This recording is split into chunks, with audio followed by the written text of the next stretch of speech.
Hello, denizens of the internet. Welcome to Random Brain Farts Tech News. It's tech news because I put the word tech in front of the word news.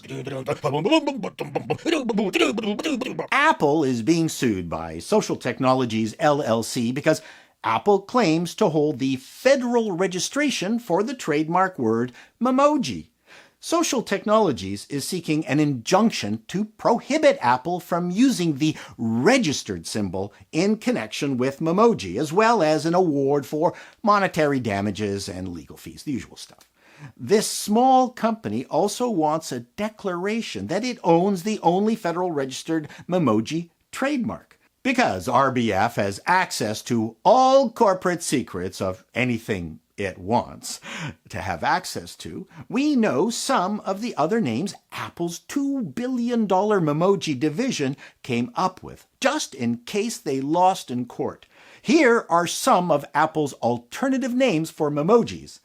Themojis, They-OGs, It-OGs, OGs Simpson, wasn't very popular. Blowgies was considered but then turned down.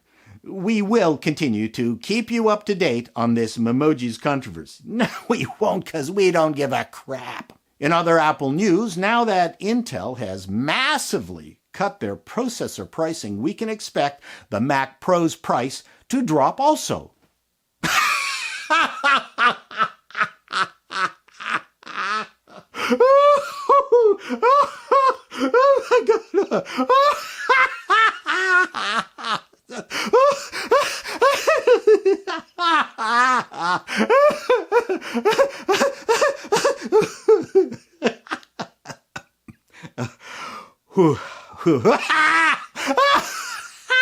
Oh God, what? Oh, I gotta stop. I can't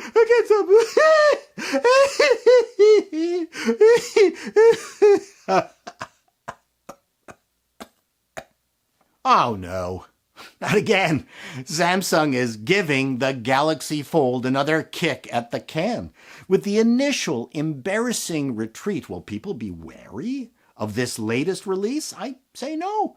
People love a good redemption story, and if they're going to let Jimmy and Tammy Faye Baker back into their hearts and wallets and pants, then most will forgive Samsung's initial faux pas. It's also a $2,000 device. It's not for the hoi polloi. All this controversy just makes the Galaxy Fold more exclusive. Is that a thick foldable phone in your pocket, or are you just happy to see me? I'm not so certain anyone should be feeling sorry for a multi-billion-dollar company that also makes weapons, but we kind of do. I predict that this is going to be a very hot commodity. Tesla is having some problems with its latest update. Its Smart Summon car feature in particular. This technology combines Tesla's autonomous driving and parking capabilities, and using your smartphone will let you summon your car up to a maximum distance of 200 feet. For this test, I parked my Tesla, which I named Molnir, in the Canadian Tire parking lot. Come, Molnir!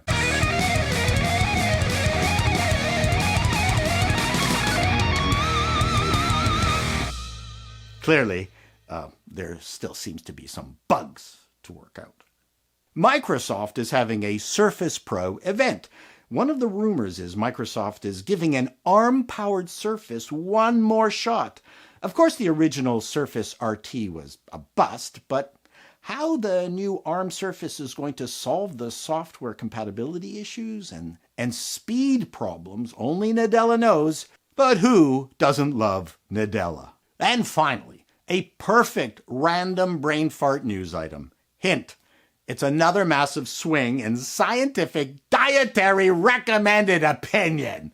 On Monday, in a remarkable turnabout, an international collaboration of researchers concluded that the advice that urged us to limit consumption of red meat and processed meats because of concerns that these foods are linked to heart disease, cancer, and other ills, a bedrock of almost all dietary guidelines, is not backed by good scientific evidence. If there are health benefits from eating less beef and pork, they are small, the researchers concluded. Indeed, the advantages are so faint that these scientists said they are not sufficient to tell individuals to change their meat-eating habits. The American Heart Association, the American Cancer Society, and Nancy Leamington, the homeopath just up the street from me, are freaking out. This message has been biblical for these groups. How do they walk it back? Or do they fight it? Either way, science takes a beating. Look, I love science. I wanted to be a nuclear physicist. And I hate it when this happens. It lets science deniers like creationists point and say, "See, don't you know, science doesn't work." Seriously, there has been nothing that has made science look more stupid than seemingly getting the stuff we put into our cake hole wrong. Remember when butter was bad? So we replaced it with hydrogenated margarine. Then we replaced animal fat with sugar and starch. How did that work for us? Eggs were bad, remember? Red meat became bad. Barbecuing red meat meant instant cancer. Right there, on the spot, even before you could reach for your dessert, a bowl of red Jell-O with tiny marshmallows topped with Dream Whip, you'd be writhing on the veranda with anal polyps. Yes, scientists, I'll bet you're going to tell me that's bad now, too. That's it for this edition of Random Brain Farts. What is it, Wancho? You think the asbestos in your shed is making you sick? Well, I wouldn't worry about it. No point in removing it, Wancho. Next year, scientists will just tell us asbestos is actually good for you. Till next time, denizens, so long.